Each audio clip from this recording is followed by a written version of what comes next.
Oula. دار في الحلقة 77 ما تصوروش قديش فرحانة بوجود سامية مكتوف معنا ماتخ بونسوار. Aslem Emel, je suis très heureuse et honorée d'être à votre émission, de participer. فريمون يعيشك سامية، ليا سنين نتبع فيك. للي ما يعرفكش باش نقدمك كوني كوم لو لو بلان ا باري، افوكا او بارو دو باري. تشهرت العوام الاخرى خاطرك اخترت اون كوز اللي هي لي فامي دي فيكتيم دو تيروريزم. Vous avez été l'avocate de Charlie Hebdo, des familles victimes des terroristes de Charlie Hebdo, des familles des victimes de 13 novembre 2015 et en ce moment, القضية متاع Nice, vous représentez plus de 40 familles, منهم برشا توانسة, sachant que le terroriste هو تونسي. دونك نحب نفهم اش صاير في مخك، اش قاعدة تعيش. أنا اللي متبع فيك فرحت عمناول كي شفت في ليميسيون كوتيديان اللي ديما نتبعها، كي شفت l'engagement نتاعك في انترفيو. نحكي لكم اش صار pendant le procès de novembre. محمد عبريني un proche de صالح عبد السلام رفض باش يجاوب سامية مكتوف، قال لها مدام je ne répondrai à aucune de vos questions, vous me dégoûtez. تفهموا هكا اش معناتها سامية مكتوف quand elle est face à face en pleine séance devant les juges et qu'un terroriste refuse de lui parler. سامية كيفاش تم هالاختيار؟ ça a été naturel؟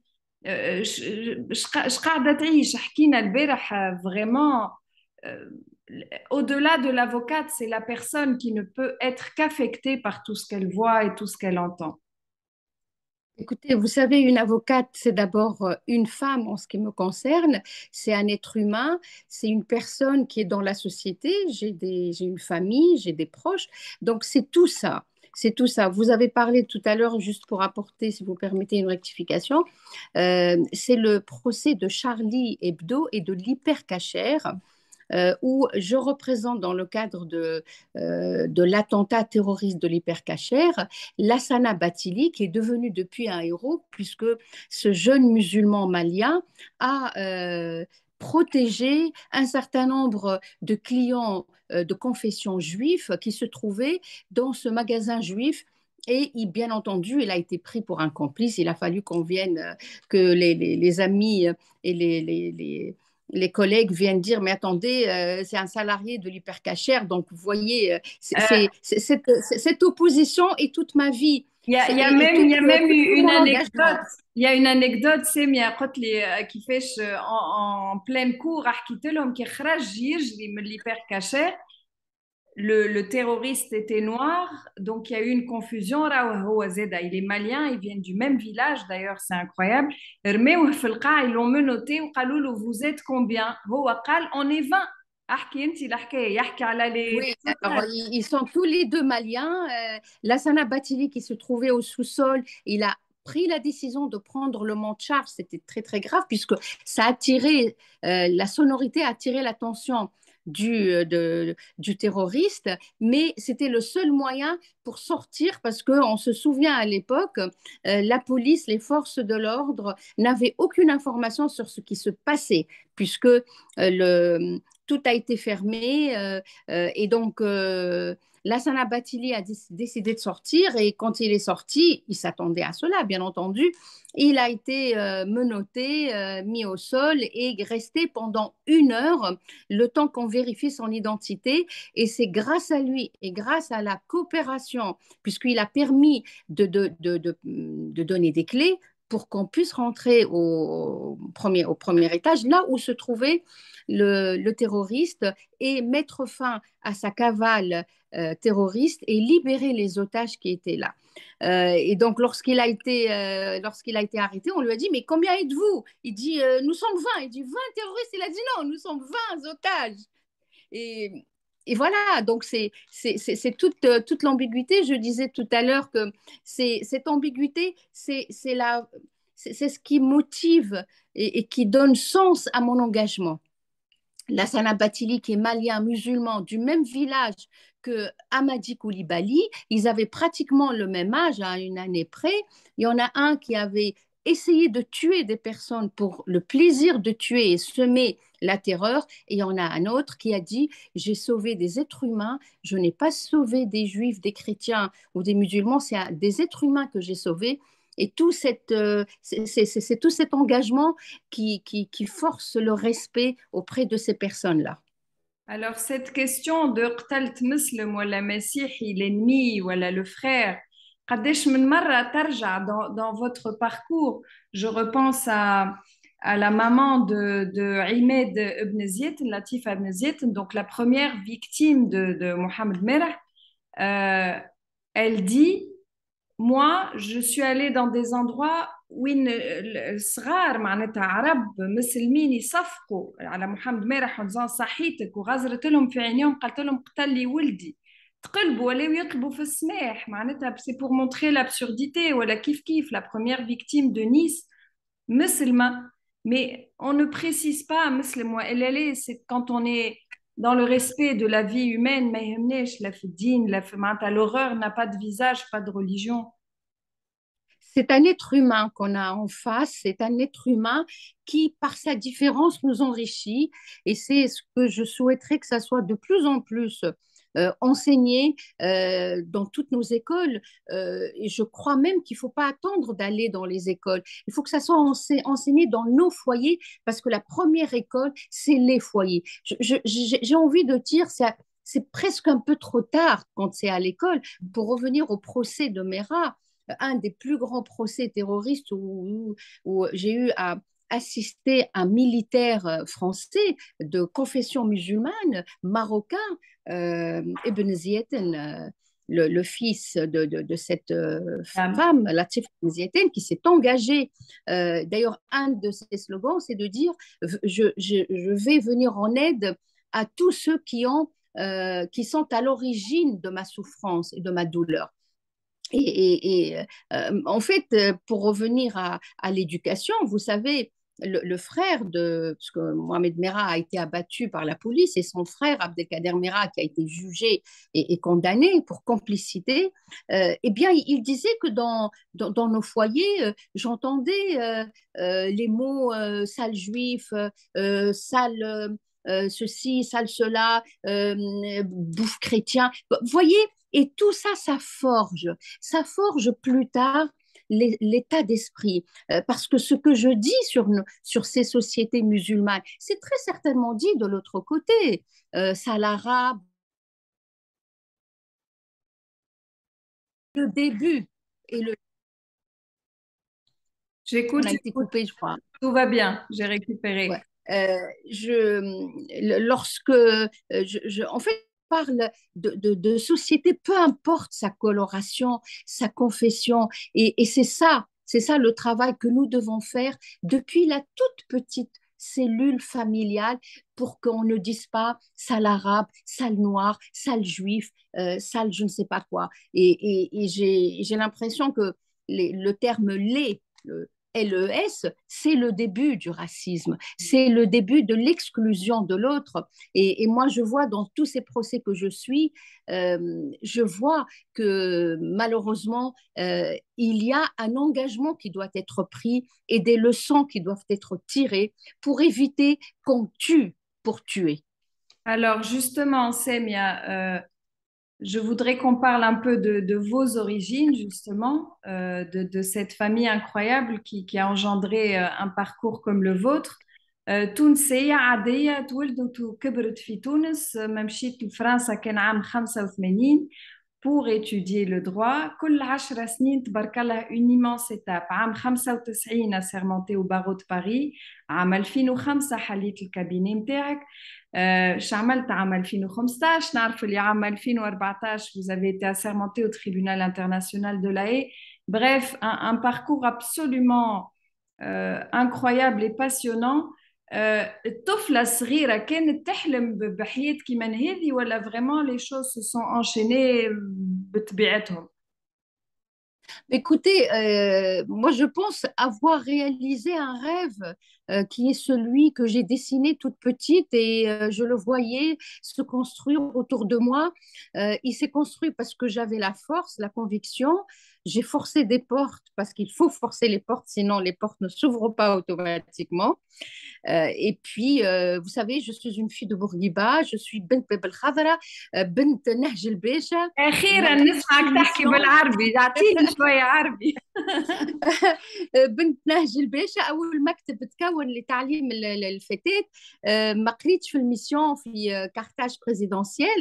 J'ai connu ça bien longtemps après parce que je viens d'une famille modeste qui m'a donné les outils pour faire face à ce monde. J'avais envie d'étudier le droit. D'ailleurs, وقت اللي خديت الباك في تونس تسجلت في الفاكولté de droit متاع تونس, mais j'avais envie d'aller voir ce qui se passe ailleurs. Pas parce que je n'étais pas bien chez moi, c'est pour ça je le dis et je le dirai toujours, tout ce que j'ai fait, je l'ai fait par conviction, parce que j'en avais l'envie. Mais vous savez, la passion, l'envie, le désir, c'est un moteur exceptionnel. Quand on a ça, on peut réussir tout. Il n'y a pas besoin de beaucoup d'argent pour réussir parce que la passion, ça ne s'achète pas. On l'a ou on ne l'a pas. Alors, بشوية بشوية قلت لي اليوم مثلا بور نيس تمثل أكثر من 40 عائلة، يعني معناتها اسمك فريمون تشهر العائلات الموجوعين اللي خسروا مام عينيهم. البارح تحكي لي en détail des Russes, de toutes les nationalités. يجيوك, vous ne représentez pas d'association, hein, on est d'accord, ce sont des individus, mais qui viennent vous voir parce que ils savent qu'ils vont trouver toute la compassion nécessaire. أما عندي سؤال محرج شوية. توا مثلا لو تيروريست متاع نيس اللي هو تونسي، كي تجيك عائلة سامية مكتوف، سي با ان نون، سي با اون سونوريتي واحد روسي ولا اسباني ولا ما ينجمش يفهم انك تونسية. قلت لي اللي ساعات تبدا هكا مرتكبة شوية، تقول زعما يعرفوني أنا بيدي تونسية، معناتها شنية هالحشمة اللي نلبسوها خاطرو تونسي، نحسوا روحنا ما عندنا حتى دخل بيان سور. ماهيش حشمة, ماهيش gêne. Vous savez, dans notre métier, il y a un contrat qui nous lie avec les clients et encore plus avec des victimes du terrorisme, c'est la transparence. Et moi, je comprendrais. Lorsque cette famille est venue, il y avait 4 générations. Il y avait l'arrière-grand-mère, la grand-mère, la maman qui a perdu son fils. Ils étaient dans mon cabinet à peu près 17 personnes. وأنا ماهيش حشمة, ماهوش خجل, ماهوش نقص من ولا. C'est tout simplement la transparence. Je veux que tout se passe en totale transparence. Et j'ai besoin que ça soit su pour qu'on puisse avancer. À la khat, accompagner des familles de victimes, ce n'est pas accompagner n'importe quelle victime d'actes du quotidien. Ce n'est pas un accident de la route, ce n'est pas une altercation dans la rue, ce n'est pas un accident de la route. Vous savez, c'est très particulier. Par exemple, les attentats de la promenade de Nice, et je voudrais d'ailleurs saluer la mémoire de المرحومة محامية تونسية بالعجوزة اللي توفت. ودايور اسمها مذكور اليوم في التريبونال نتاع نيس, ثم اون غاليري كي بورت سون نون بالعجوزه. نترحم عليها, الله يرحمها وينعمها. دونك vous savez, on les accompagne pas n'importe comment. C'est des personnes, et vous l'avez soulevé, il y a plus de 21 nationalités, et toutes ces nationalités considèrent que la France a volé leur enfant. Et donc, je ne peux pas rajouter à leur douleur et à leur souffrance le fait, peut-être que pour certains, et je pourrais comprendre si le fait d'être tunisienne peuvent les amener à faire l'amalgame, à dire il a été tué par un Tunisien et on va se faire défendre. Ça fait 7 ans que ces familles-là, ça fait 7 ans, vous savez, on les suit depuis 7 longues années. C'est important. Donc, ماهيش حشمة, ماهيش محقرانية, ماهوش خوف باش نحكي على أصلي وجنسيتي, لكن نحب العائلات هذيا وقت اللي تجيني en parfaite connaissance de cause. على خاطر elles ont perdu ce qu'elles ont de plus cher. Elles ont perdu un enfant. في مامو العمر ميشا مثلا, c'est une C'est un brillant étudiant. Il était vedette chez lui, danseur étoile.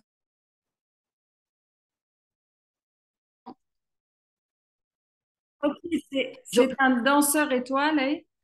C'est un danseur étoile pour la famille tunisienne. نحب نذكر كلمة أمه الله يرحمه وينعمه. أمه وقت اللي تحكي عليه تقول كان يضوي علينا الكل على عائلتنا الكل. Vous voyez, ces mots-là, on n'a pas à faire un litige commercial, on n'a pas à faire un litige du droit commun. C'est un litige particulier. D'ailleurs, vous me donnez l'occasion de vous parler d'un autre combat qui est celui de considérer le terrorisme comme un crime contre l'humanité, comme un crime de guerre, parce qu'on décide تصفية عباد مهما تكون جنسيتهم مهما تكون معتقداتهم مهما تكون جنسيتهم pour aboutir à un objectif politique.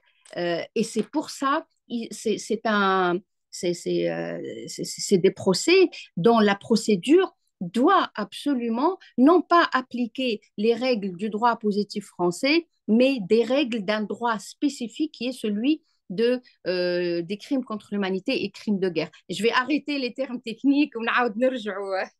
Pardon, mais c'était important que je le précise. آخر حاجة اللي كي حضرنا للميسيون مع بعضنا،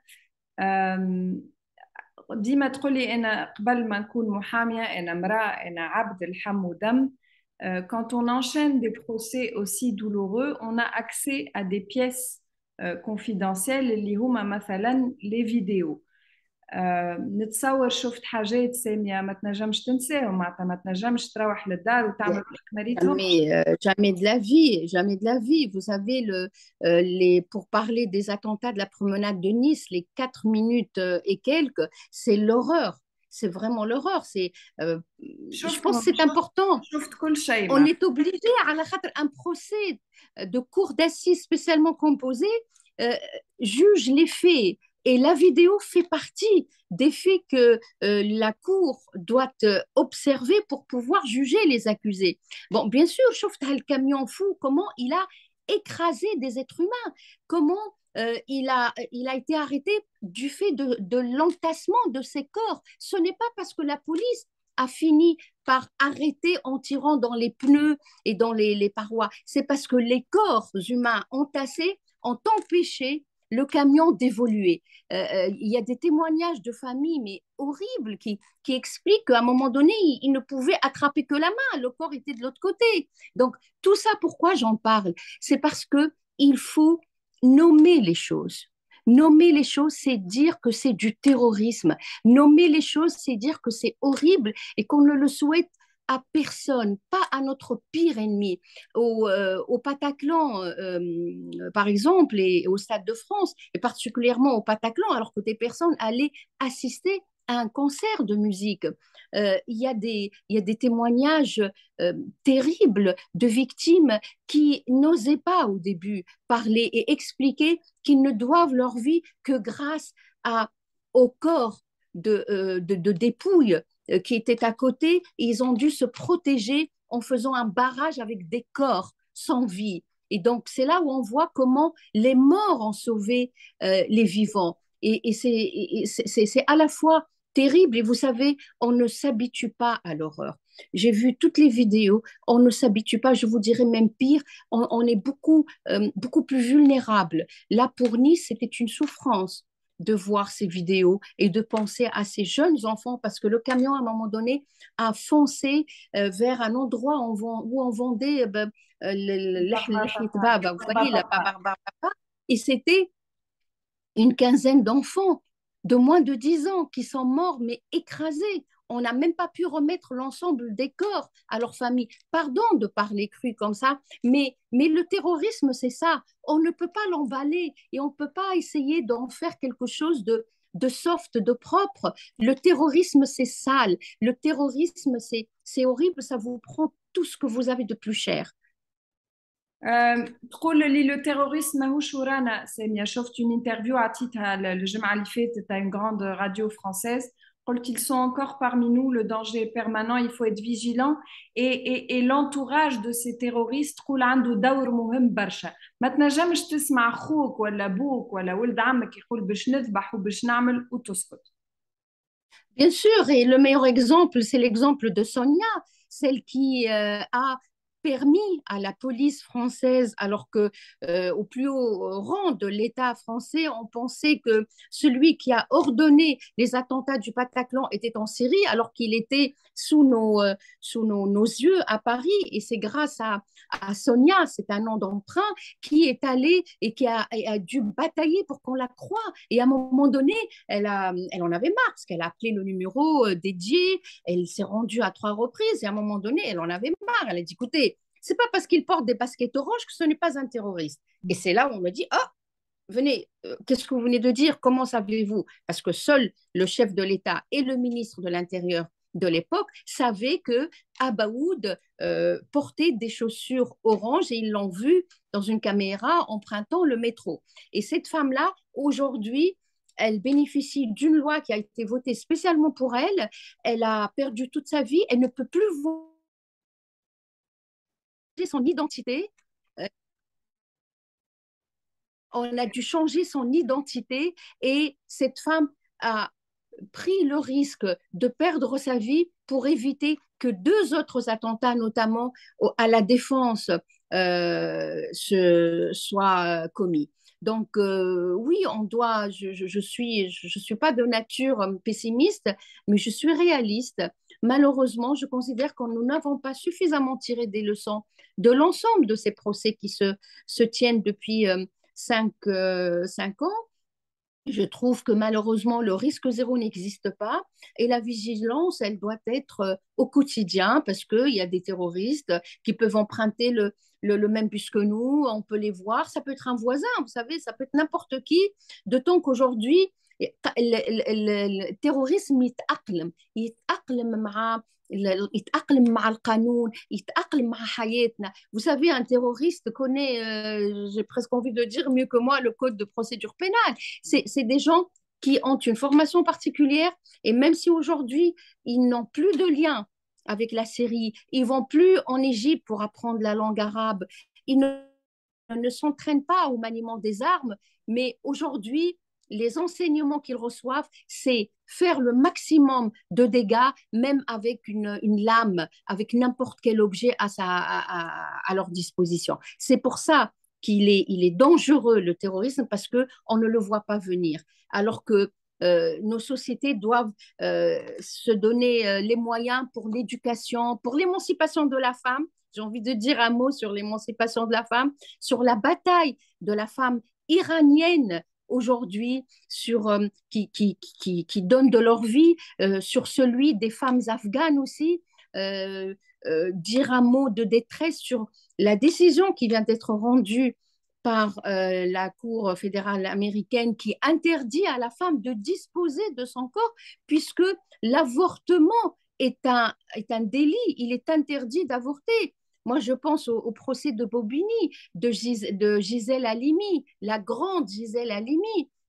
Mohamed Tounsiya, elle a mené une bataille pour que Claire, qui a été enceinte du fait d'un viol, ne porte pas l'enfant de son violeur. Elle a avorté et le procès de Bobigny a montré que la femme doit disposer de son corps. Et puis une dernière chose que malheureusement c'est un constat, qu'il n'y a pas d'acquis.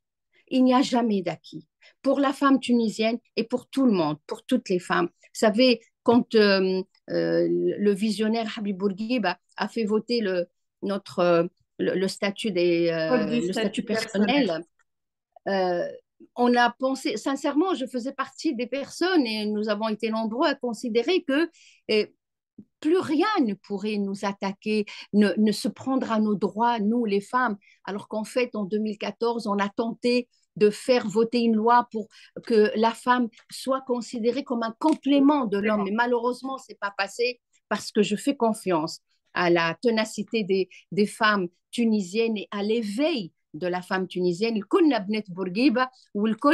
On veillera, on ne dormira jamais les yeux fermés. Il faut rester en veille pour que ces droits ne soit plus renversée. Mahlek, ya bint Bourguiba, quelle fierté, bravo, vraiment bravo pour tout ce que vous faites.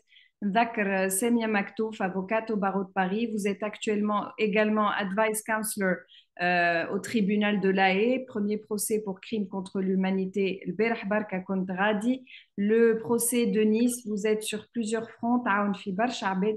Maître Maktouf, vraiment merci pour la confiance. ماكش مستانسة تتعدى في تونس je pense que beaucoup de gens vont être tellement fiers et heureux d'avoir fait votre connaissance. Merci beaucoup. نعطيك Merci à vous. كلمة ختام ونقترح si vous le voulez bien qu'on dédie cette émission à toutes les victimes de ces actes barbares. On leur dédie cette émission. Merci à vous. Barakallahu fik beaucoup, Amel. Vous pouvez pas savoir combien je suis heureuse. فرحانة برشا برشا اللي تحت لي الفرصة باش نحكي وباش نتكلم. Vous savez, moi, si j'ai un mot à rajouter, c'est aux petites filles tunisiennes, notre avenir, c'est notre drapeau. Et c'est à elles que je voudrais parler pour que ces filles-là continue à mener le combat parce qu'il est lent. Mais il y a déjà beaucoup de travail qui a été fait, mais je serai toujours là pour ces petites filles tunisiennes. Votre existence et le sens que vous donnez à votre vie est le plus bel exemple que vous donniez à ces petites filles. Merci à tous. Merci, Merci à vous. et à très bientôt. Merci, Dari Dari.